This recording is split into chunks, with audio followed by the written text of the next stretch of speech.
Hello there. Great to see you once again on the Down the Donut Hole podcast. And today, some more nervous news, I'm afraid, but we're going to talk about some stress reduction techniques later on, so stick around.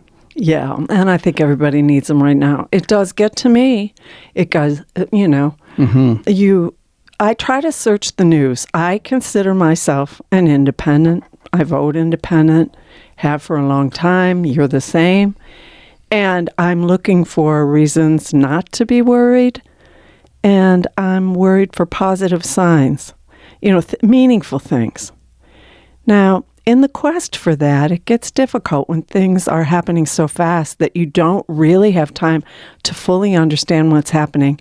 And while they pretend that this is all transparent, when you actually go to search things out and understand specifics, the volume, just the sheer volume of actions, executive orders, all of these big changes under the auspices of DOGE and their efforts to root out inefficiency, fraud, waste, all of those things. Now that we approve of. I don't think there's anybody on either side of the aisle or any of us independents who would say that's a bad idea, because it's good and it's needed, but not like that. I just in my own little life, I know that almost every time, and it drives me crazy, that I quick clean up a room, let's say, or hoe out the storage shed, and I look at stuff and I go, oh, just throw it out. And I just throw it out in the heat of the exercise of cleaning. I can almost guarantee you, and I know anybody that hears my voice will know that it's true in their lives too. That thing that was in the way, pretty much forgotten about, not used, that all of a sudden I need it. Have you noticed it? Yeah, maybe it's just that you need it because you don't have it anymore. Or because I really did forget about it, and now that I remember it, but foolishly got rid of it in haste, then, a new usage comes up for it, or some project that maybe that would be a good stopgap until I get the other thing. It always happens. I get so upset with that. Just an excuse to go to the thrift store, I think. Oh, I love thrifting. But I haven't been. You have little too much. No, I haven't been in a long time. Not in a very long time. Months and months. And I don't know. It's been a long time. And we need to fix that, because that's one of the great joys, is to go and see what you can unearth. Anyway, back to my complaining. As an independent, like I say, I'm looking for good news. I'm looking for things that are meaningful and that the methodologies of enactment are something I can get my head around and feel comfortable with.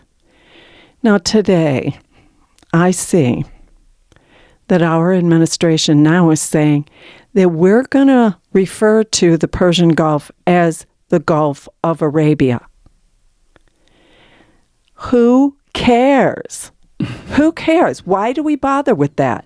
Is it creating some kind of trouble for us to call it the Persian Gulf, which it has been known as for centuries?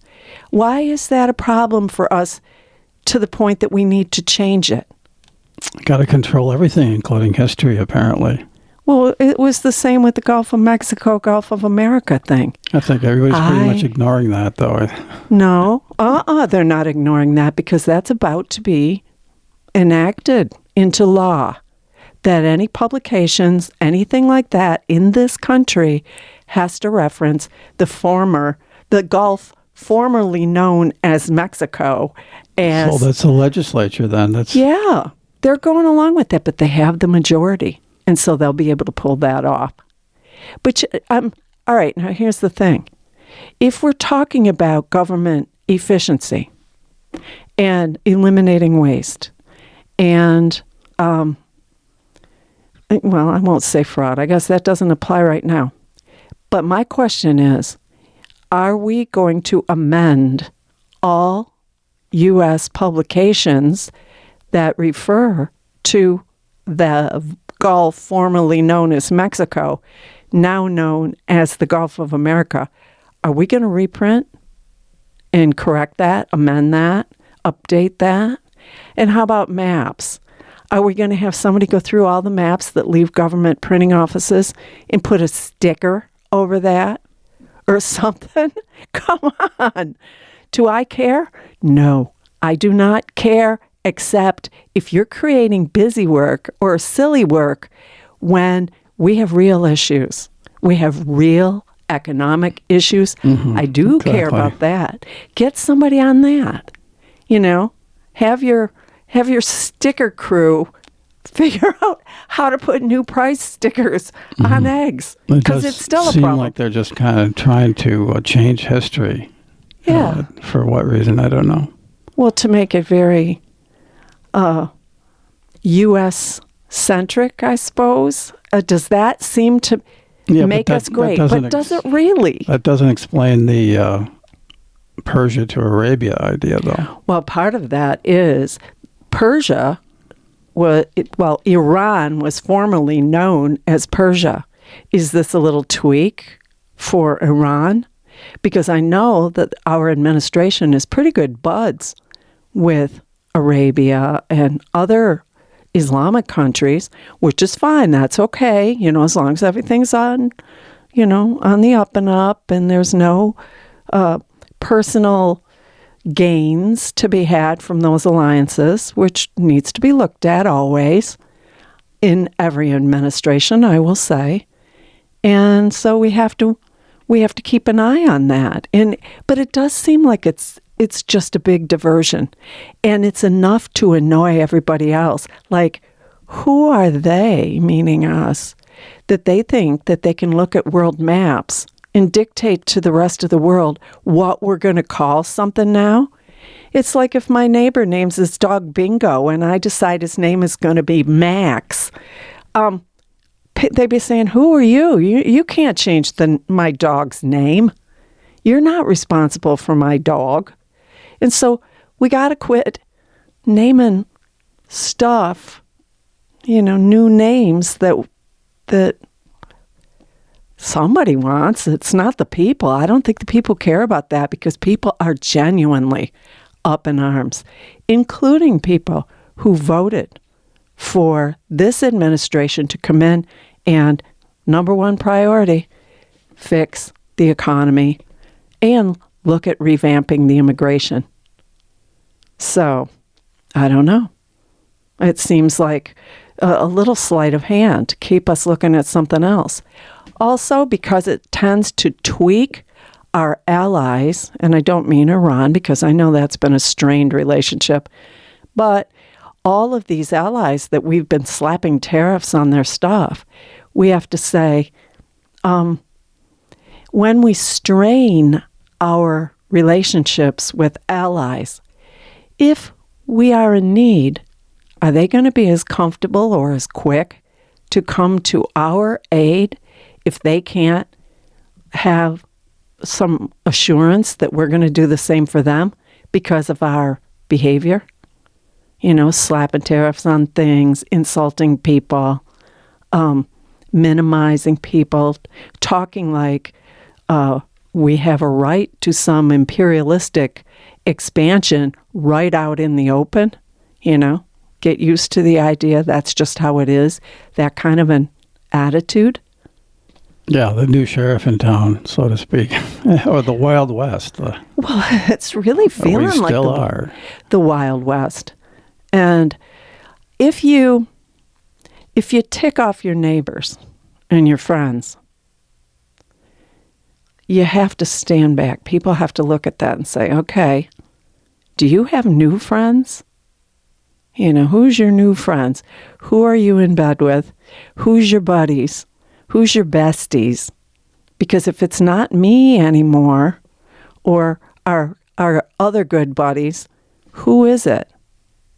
And I think that discomfort, that disconnect, should be raising an awful lot of red flags about what is actually going on and who actually is the beneficiary of us being in a less predictable situation. So, Yeah, good point. who's our new friends? Who do we count on now? Pretty much nobody now. I think. Well, nobody we know. Nobody we're sure of.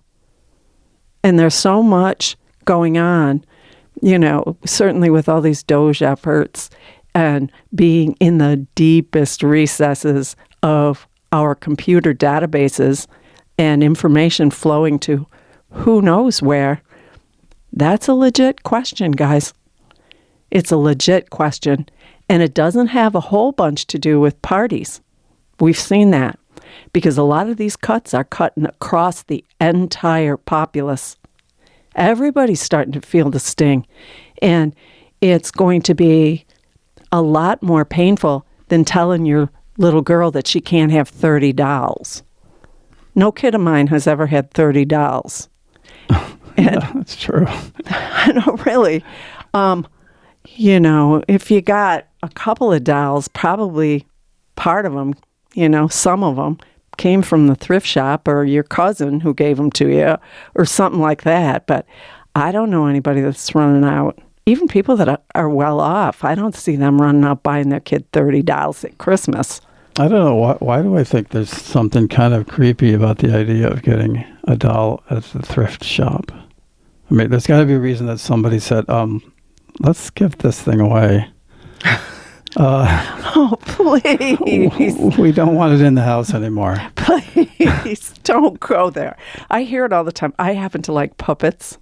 And I mean, like toy puppets, not puppet governments. I don't like that. I think that's what I call creepy. Yeah, but you can make fun of that with a puppet, I suppose.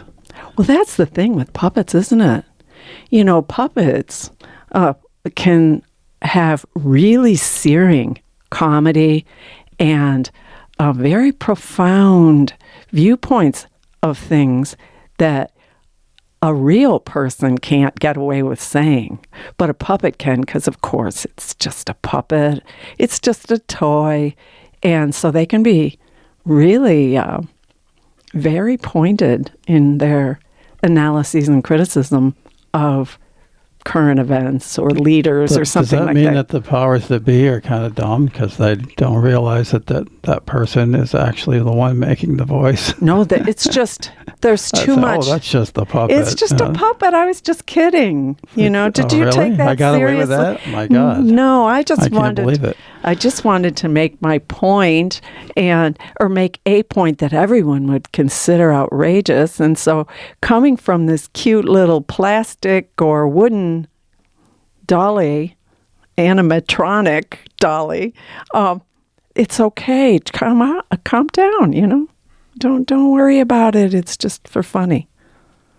But anyway, so that whole doll thing, and why dolls? Why? Yeah, that's right. Why limit just the girls' toys? Yeah. Hey. No example about how many trucks the boys can have. Yeah. But it doesn't go those lines anymore. No, not completely, no. With daycare and stuff, they have a host of toys, and any child can go and play with those toys. There's no demarcation that says that little girls have to go play with the dollies. They can play with the trucks. I was always big on toy food. Or toy guns, which is not the best. I don't think. No, I have a funny story about that. Really? A funny story about guns? Toy guns, Oh. yes. Daycare center was really very fastidious about making sure that they, on their premises, had no toy guns, no toy weaponry of any kind, not very many references to soldiers or armed cowboys. They kind of kept that out of the play environment. And this was quite a while ago. I think it's even better now. But this was when they first started taking notice of the fact that they were teaching kids that was an acceptable thing, or that it was something that could be considered playful or not serious. And I think that's one of the main things. It's not to say that a person can't own guns. It's just that it shouldn't be in the category of something that we just take lightly. It's like a vehicle. It's like so many other things that we have to be careful of. Anyway, the school had done a good job. They sent around notifications to the parents, please don't send any squirt guns, no toy guns of any kind. We're just not going to have that be part of our environment. And the parents understood why. They thought, okay. But to the teachers' absolute shock, at lunchtime, here's these little boys, 3 and 4 years old, and they're biting their peanut butter sandwiches into the shape of a gun and pretending to shoot each other with the guns. So I'm thinking, oh my goodness, we've done absolutely every reasonable thing, but it's embedded so deeply in the psyche that this is... I'd like to think not, but it is certainly embedded in the media. So I think that may be the reason for some of that. Yeah. Well, it is. We're still seeing might makes right, If you watch TV in the evening, a lot of the shows that are on, there's quite a lot of fisticuffs and violence, and I'll admit, it's interesting, and you root for your hero. And with the heroes, the stars of the TV shows, certainly from our generation, Dave, they were armed. There was always some war between the good guys and the bad guys, and it was always very clear to tell which was which, and it was always might makes right. And so I think that's one of the reasons we have to be really, really watchful of how our military is being used, who's in it, how is it being run, and when we see groups of people that are being excluded from that fighting force that we're all paying for, you want to make sure that that's not something that could be turned against the populace, which is the rationale for allowing the citizenry to have weapons. And it's certainly... Yes, but not any weapon that is ever invented. What do you mean? Well, it's in the Constitution, the Second Amendment, of course, about bearing arms. But, that was written back when it was a musket. So it definitely doesn't mean that you can have every automatic or high-tech weapon that's ever invented in the future. Oh, and these ghost weapons. I'm glad that they put the clamps down on that, because that's a demon that would be really hard to gain control of again. And it already is, frankly. They like to make decisions, even at the Supreme Court, in terms of constitutional questions that it's either deeply embedded in the Constitution originally or it isn't. And again, what's deeply embedded in the Constitution and the Second Amendment is a musket. Right. So right. There you go. When you see the abuses where the targets are little babies in school, your little kids in school, unarmed.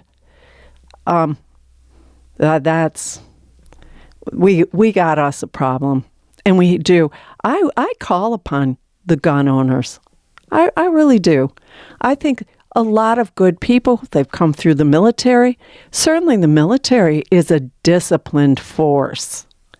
And I just think that we need much clearer understanding, and I would love it, just love it, if it would come from that sector and say, okay, that we recognize that this is a serious problem, and we're going to come up with a really good plan for how to deal with this, because it isn't really a political issue.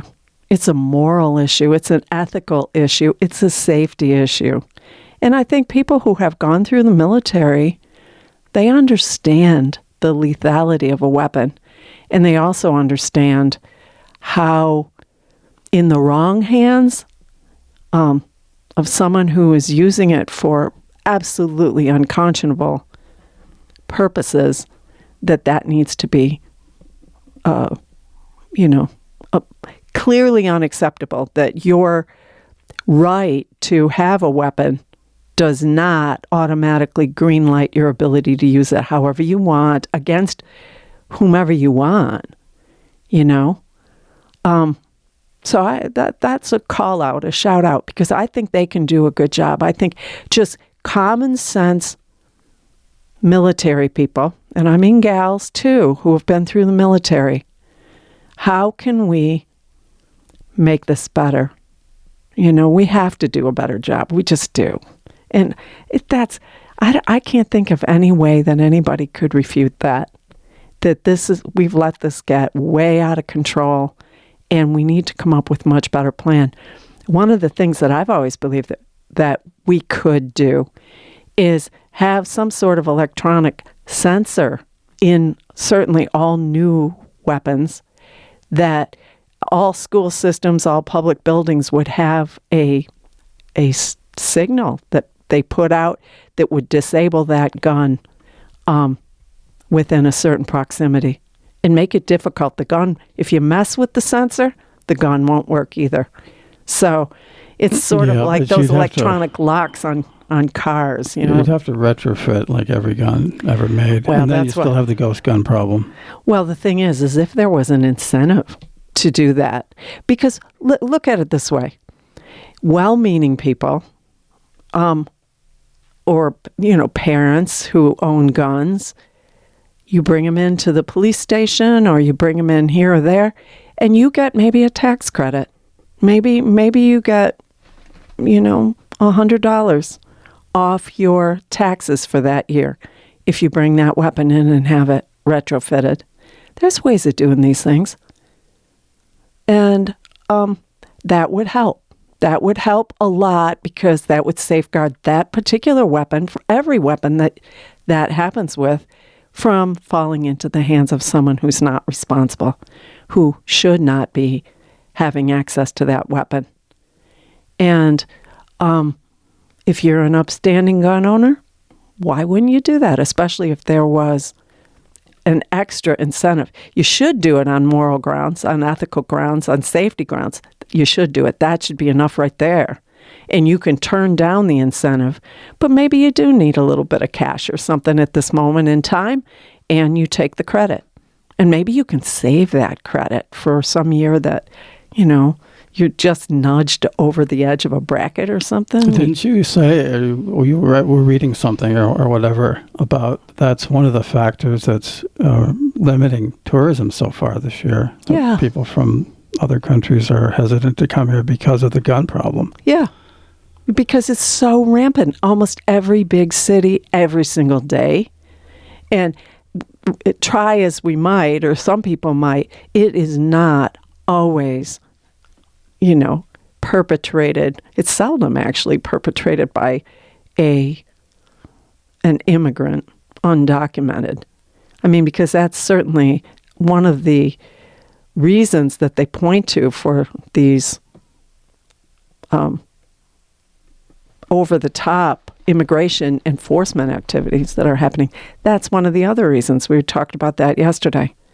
The gun violence is also another reason why parents are really not all that keen on having cell phones taken from their kids in the morning at school. Mm-hmm. Yeah, we were talking about that, yeah. And so gun violence, gun violence, gun violence, gun violence, and the military, we need to understand all of that, because it does change dynamics. Now, I do believe that our tariff actions and things like that have made certainly European countries a lot less interested in purchasing weapons of war from us. And I don't blame them. They can't trust us anymore. And I'm not saying that they're wrong. I'm just saying what is. Mm-hmm. Yeah, well, it's a logical conclusion. It's a connection for sure. Absolutely it is. And this concept of might makes right, not good. Not good. And I collect the folklore. And so much of the folklore is power driven. You have a hero, the main character, presumably, and in their quest to achieve some goal, or in the run-up to them becoming a hero or being considered a hero. There's an awful lot of mental maturation that happens along those paths in every story. That's part of what makes it good. That's part of what causes us to engage with it. And I think that kind of can be translated into every person's own life.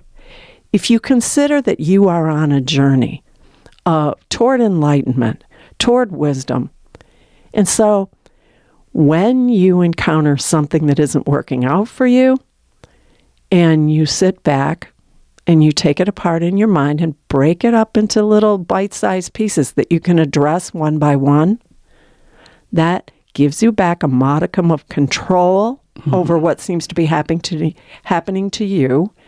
And if you add that to your database, okay, this helped. Yesterday this happened to me. I didn't freak out. I decided what I should do first, and then you learn by experiencing those things. That's why the young ones, guns in the hands of young ones, is questionable unless they have good supervision. Somebody who understands the hazards of it and who has a real clear picture of the fact that we are not immortal or bulletproof, that this is a learning process, and you have to achieve a certain level of dependability and maturity and good sense and empathy. And so we're falling down on those other lessons. I think we've taught the public that a gun is a good thing because it makes you powerful in the face of something that you might find threatening or worrisome. Better yet would be some stress reduction techniques. And you have training in CBT and mindfulness and things like that. What is CBT exactly? Cognitive behavioral therapy.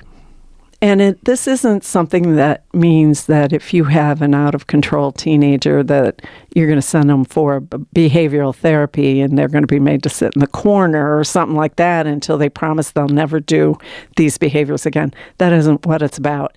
It's about personal agency in how you respond to challenges, problems, things that overwhelm you. Then once you begin to see the problem in a way that isn't overwhelming to you or isn't something that's happening against you or,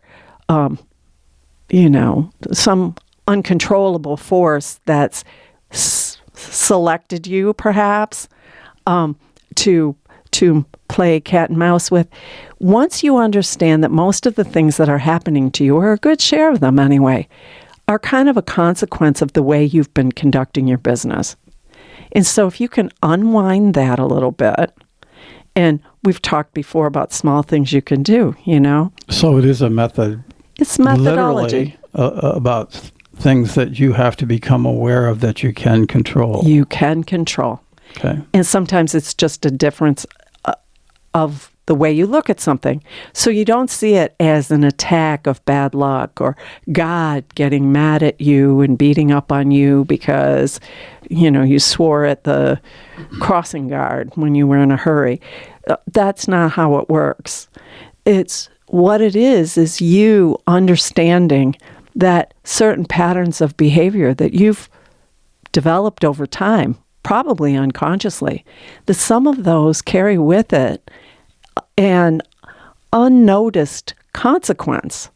And so when you sit back and with cognitive behavioral therapy, sometimes talking through things, you realize, one of the reasons why I'm not welcome in the group with, my old buddies anymore is because I keep breaking dates and appointments. And, we plan to do something, and then at the last minute I call it off and say, hey, I'm not going because I've decided I'm going to stay in and play video games, or I have this girlfriend now and she wants me to go out for ice cream with her. So even though we had this plan for weeks and weeks, I'm going to go with her. And so pretty soon people they stop asking you.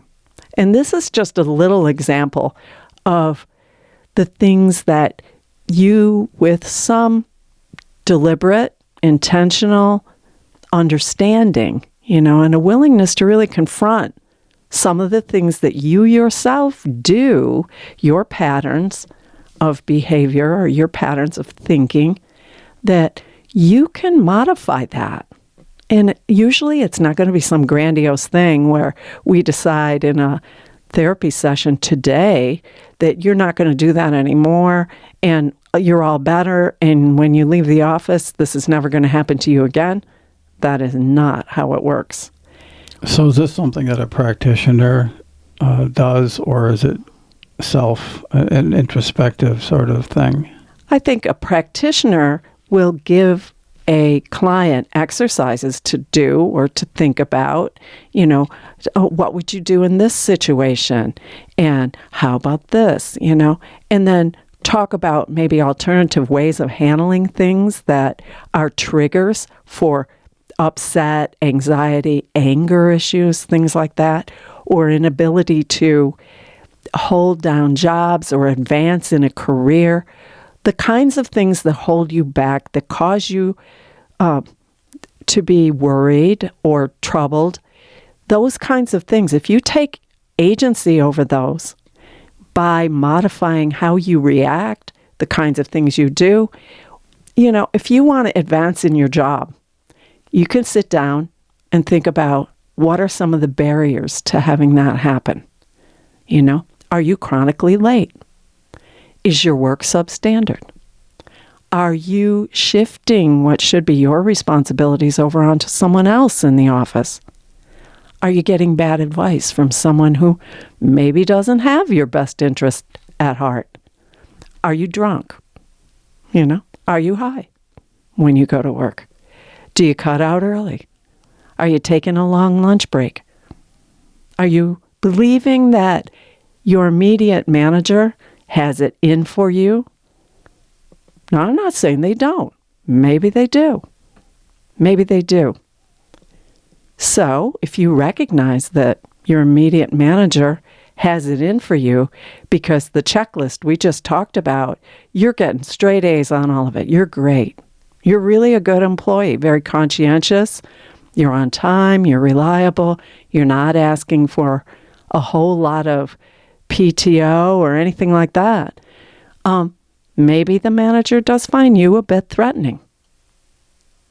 And so then, if you don't have to amend your behavior in the workplace, if all of the stuff is pretty much good and you know it and you're getting good results, you're productive, you're a good team player, you keep up with your skills, you're open to new ways of handling things as technology improves. So does that teach resilience like mindfulness? Or is that different?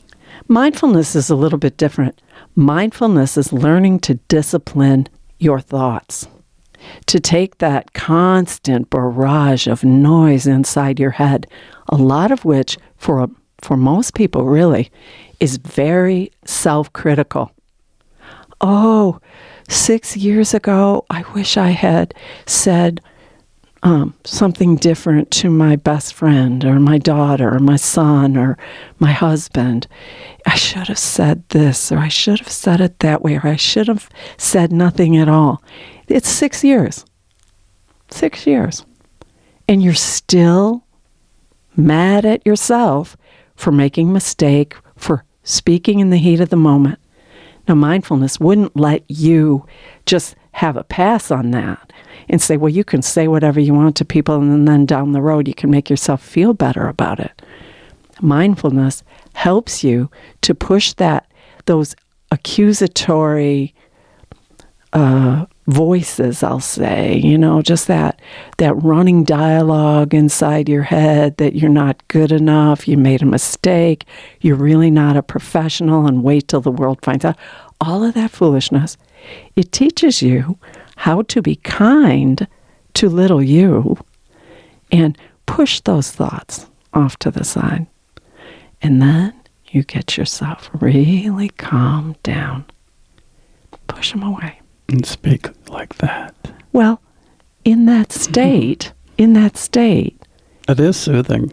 your job is to get quiet. Mm-hmm. Quiet the monkey brain, quiet your body, and you do exercises to kind of get that anxiety, to loosen it up, all the tension in your neck, in your back, across your brow.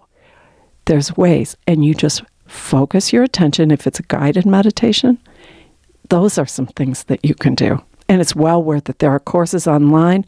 I would advise everyone to learn to do that, because 10 minutes of mindfulness a day, shutting off that noise in your head, can give you such a boost as you are trying to deal with real stressors in your life, things that you may not have as much control or agency over as other things. I've taken my mindfulness training as well, and I still remember that one exercise that they had people do with a tic-tac. You remember that? Yes. Tell it. I thought that was pretty clever, and it does work, actually. Just pop a tic-tac in your mouth. One. And just one. That's right. I always eat like 3, and 4. then just concentrate completely on how it feels, what's the shape of it that you can detect from just the contact with your tongue and your mouth. Yeah. And then how the flavor changes over time and how it starts to shrink as the outer layers dissolve. And it's really so simple, but it does seem to work. It's some real point of focus. Yes, you're pinpointing your focus. And I know there's people that are thinking, hey, I don't have time for that.